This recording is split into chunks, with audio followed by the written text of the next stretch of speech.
Hello guys, welcome to my channel hello home.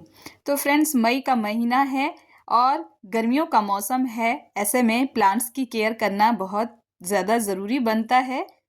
आज के video में हम यही बात करेंगे कि हमें मई के महीने में अपने प्लांट की केयर कैसे करनी चाहिए, गार्डन में कौन कौन से काम करने चाहिए। सबसे पहले ये प्लांट देखिए, जिसमें पिंक एंड वाइट कलर के दोनों ही फ्लावर ब्लूम होते हैं। एक साथ मर्ज करके मैंने ये प्लांट लगाया हुआ है और देखिए पिंक फ्लावर है। साथ में यहाँ पर है हमारा रेड वाला जो देसी हिबिस्कस होता है वो, और उसमें भी देखिए ढेरों कलियां बनी हुई है, बहुत ढेर सारी कलियां बनी हुई है। जितने फ्लावर्स खिलने चाहिए उतने खिल नहीं पाते हैं क्योंकि गिलहरी बहुत नुकसान कर देती है, कलियां ही काट कर गिरा देती है नीचे। और कुछ हम पूजा अर्चना के लिए भी ले लेते हैं। और देखिए यहाँ पर चंपा की कटिंग को मैंने लगाया, चंपा के प्लांट को कट किया था यहाँ से। तो कट करने के बाद देखिए अब यहाँ से 4 फुटाव निकले हुए हैं, 2 बड़े हैं 2 छोटे हैं। आगे बहुत अच्छा ग्रोथ होगा इस प्लांट का। इसे बंदर ने नुकसान किया था जब मैंने इसे काटा था। आइए चलते हैं, अब हम उसके बारे में बात करेंगे जो हमें मई के महीने में काम करने हैं। तो सबसे पहला काम जो है वो है कि हमारे गार्डन में बहुत ढेर सारे फ्लावर प्लांट होते हैं, तो कुछ प्लांट अपने आप ही इस तरह से ख़राब भी हो जाते हैं, सूख जाते हैं। जैसे कि ये सनफ्लावर का प्लांट है और इसमें देखिए ये 2 प्लांट ख़राब हो गया है।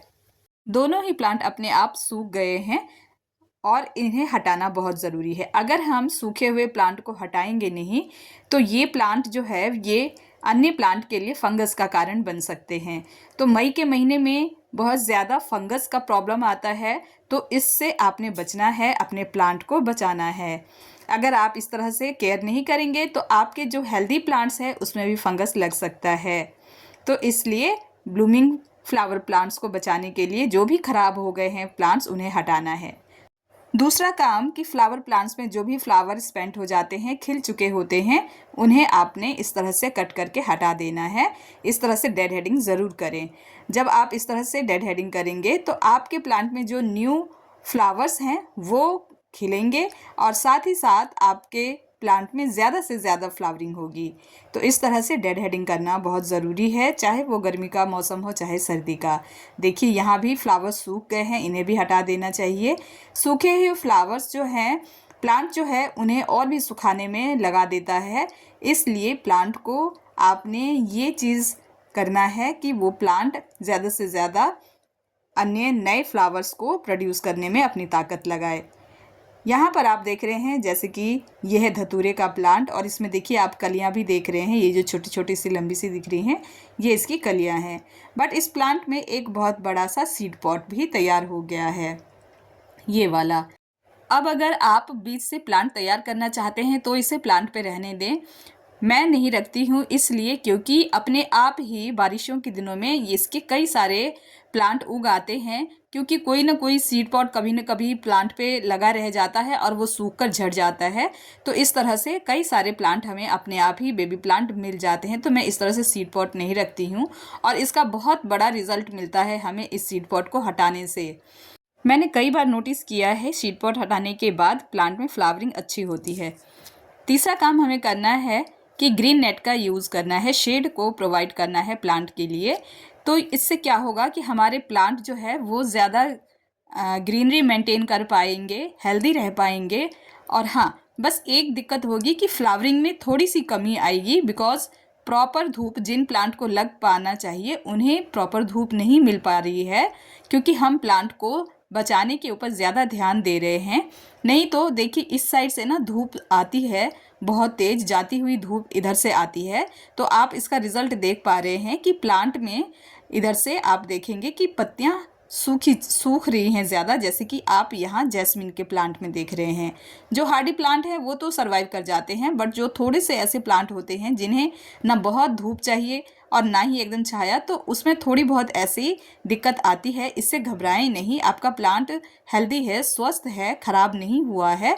बस इस तरफ से धूप आ रही है, इस वजह से ऐसा हो रहा है। तो आप अपने प्लांट को थोड़ा सा शेड प्रोवाइड कर सकते हैं तो ज़रूर करें। और अगर शेड प्रोवाइड नहीं कर सकते हैं तो जो बहुत ही डेलिकेट प्लांट्स होते हैं उन्हें आप शेड में ले जाकर कहीं रख लें और बाकियों को धूप में रहने दें। अगला काम है, चौथा काम, कि हमें इस तरह से प्लांट की टाइम टू टाइम गुड़ाई करनी चाहिए। जब भी आप देखें कि आपके प्लांट में मिट्टी सख्त हो गई है तो आप गुड़ाई ज़रूर करें। इसे आप एक नियम के तौर पे अपनाएं। या तो आप 15 दिन में गुड़ाई करें, और उससे भी अच्छा रिजल्ट मिलता है कि अगर आप हर हफ्ते एक बार अपने प्लांट की गुड़ाई कर देंगे तो बहुत अच्छा रिजल्ट मिलेगा। गुड़ाई करने से फ़ायदा ये होता है कि मिट्टी हल्की हो जाती है, जिसकी वजह से हवा जो है वो मिट्टी की जड़ों तक पहुंच पाती है, यानी कि प्लांट को ऑक्सीजन अच्छा मिल पाता है, एरिएशन अच्छा बन जाता है, तो प्लांट हेल्दी होकर ग्रो करता है। तो इसलिए ये काम भी हमें बहुत ज़रूरी से करना है। एक आप ये देख रहे हैं, ये इस तरह से आजकल हम गर्मियों में अपने प्लांट की मल्चिंग करते हैं, बट क्योंकि हमने शेड प्रोवाइड कर रखा है तो हमें इस मल्चिंग की ज़रूरत बिल्कुल भी नहीं है। अगर हम इस तरह से शेड वाले प्लांट्स को भी मल्चिंग करेंगे तो इसमें फंगस होने का ज़्यादा खतरा बन जाएगा। अगर आपके गार्डन में शेड प्रोवाइड नहीं है तो आप मल्चिंग करें, वरना आपको मल्चिंग बिल्कुल भी नहीं करना है। अब छठा काम करना है कि हमेशा टाइम टू टाइम गार्डन की साफ़ सफाई करते रहें। जल्द ही मॉनसून सीज़न आ जाएगा, तो जब आप अपने गार्डन की साफ़ सफाई नहीं करेंगे तो जगह जगह कचरा जमा रहेगा, जिससे आपके छत में जो भी ड्रेनेज होल होगा वो लॉक हो सकता है। इसके अलावा गार्डन में फंगस का कारण बन सकता है। तो इसलिए टाइम टू टाइम साफ़ सफाई करते रहें, ताकि जैसे ही अचानक से मॉनसून आए आपका गार्डन इस तरह से क्लटर फ्री हो और आपका प्लांट जो है वो हेल्दी रहे। सातवां काम है कि हम अपने गार्डन में गर्मियों में भी बहुत ढेर सारे फ्लावर्स चाहते हैं, जबकि जो हमारे कुछ ऐसे प्लांट होते हैं जो ज़्यादा गर्मी नहीं झेल पाते हैं, वो फ्लावरिंग इतना अच्छा नहीं कर पाते हैं, या फिर हम ज़्यादा फर्टिलाइज़र नहीं देते हैं इसकी वजह से भी। तो आपको फ्लावर्स के लालच में अपने प्लांट को कोई नुकसान नहीं देना है, ज़्यादा फर्टिलाइज़र नहीं देना है। गर्मियों के मौसम में हम अपने प्लांट को अगर ज़्यादा से ज़्यादा फर्टिलाइज़ कर देंगे तो वो झुलस सकते हैं, जल सकते हैं, ख़राब हो सकते हैं। इस तरह के प्लांट जो कि अब डोरमेंट पीरियड में हैं, उन्हें तो बिल्कुल भी फर्टिलाइज़ नहीं करना है। बाकी आप एक सिंपल सा कोई ठंडा सा खाद बनाकर डाल सकते हैं, जैसे आप गोबर की खाद का पानी लिक्विड जो होता है वो आप डाल सकते हैं प्लांट में।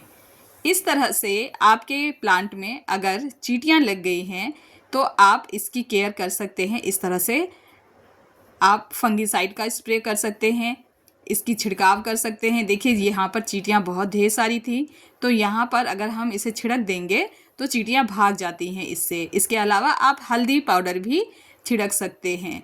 टाइम टू टाइम अगर आप बार बार हल्दी पाउडर या इस तरह से फंगिसाइड पाउडर छिड़क देंगे तो जो चींटियाँ अपना घर बना रही हैं वो यहाँ से चली जाएंगी। तो इस तरह से भी आप प्लांट की केयर कर सकते हैं। फंगिसाइड का यूज़ अपने प्लांट्स में करना बहुत ही इम्पॉर्टेंट है, और ये हमारा इम्पॉर्टेंट 8वां काम भी है। तो जैसे आपको पता होगा, एडेनियम एक डेजर्ट रोज़ प्लांट है, बट ये फंगस इस प्लांट में बहुत जल्दी लगता है। तो मई के महीने में हमें हमारे इस प्लांट में नियमित रूप से फंगिसाइड का यूज़ करते रहना चाहिए। आप इसकी मिट्टी पर इस तरह से सूखा पाउडर छिड़काव कर सकते हैं अगर आपकी मिट्टी गीली है। और इसके अलावा आप विंका का प्लांट भी एक ऐसा प्लांट है जिसमें बहुत जल्दी फंगस लग जाता है। खासकर जो हाइब्रिड क्वालिटी के प्लांट्स होते हैं उसमें बहुत जल्दी फंगस लगता है। जो हमारा देसी विंका होता है उसमें इतना डर नहीं है, उसमें कभी भी फंगस का ज़्यादा चांस नहीं बनता, लेकिन इस प्लांट में होता है जो हाइब्रिड क्वालिटी के होते हैं। और इसमें अगर आपने कोई मल्चिंग कर रखा है और शेड प्रोवाइड कर रखा है तो इसकी मल्चिंग भी ना करें। हाँ, जहाँ शेड प्रोवाइड नहीं है वहाँ मल्चिंग ज़रूर करें। तो इस प्लांट में भी इस तरह से अगर आपके प्लांट में गुड़ाई नहीं है तो ये सिस्टमेटिक ढंग से करें। सबसे पहले गुड़ाई कर लें और उसके ऊपर से आप इस तरह से फंगिसाइड पाउडर छिड़क लें। तो देखिए अब इस तरह से एडेनियम और विंका दोनों ही प्लांट को मैंने इस तरह से फंगिसाइड इसकी मिट्टी पे छिड़क लिया है। इससे हमारे प्लांट को जड़ों की तरफ से पूरा प्रोटेक्शन मिल जाएगा। इसके अलावा प्लांट को ऊपर की तरफ से भी फंगस लगता है तो आप स्प्रे बोतल में फंगिसाइड मिक्स करके और प्लांट के ऊपर से स्प्रे करें, ताकि प्लांट के ऊपर से भी प्लांट को कोई फंगस ना लग पाए। तो हमने पूरी तरह से प्लांट को इस तरह से केयर करना है, इसकी जड़ों से भी और प्लांट के ऊपरी स्टेम और लीफ से भी हमने इसे प्रोटेक्ट करना है। तो इस तरीके से करने से मई के महीने में भी आपका प्लांट जो है वो हेल्दी रहेगा और फंगस नहीं लगेगा।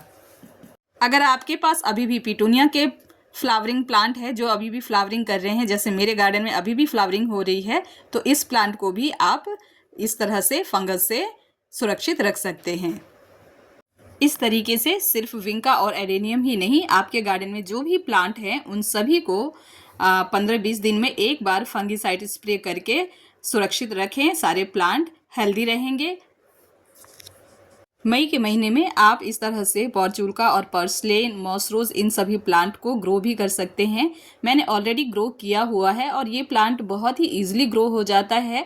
अगर आपके पास छोटी सी भी कटिंग है, 2-4 कटिंग भी है और जो ग्रो हो रखी है उसी में से आप इस तरह से कटिंग ले लें और इसे एक वेल ड्रेन सॉइल में इंसर्ट करके लगा लें, तो आपका जो ये नया प्लांट है वो ग्रो हो जाएगा।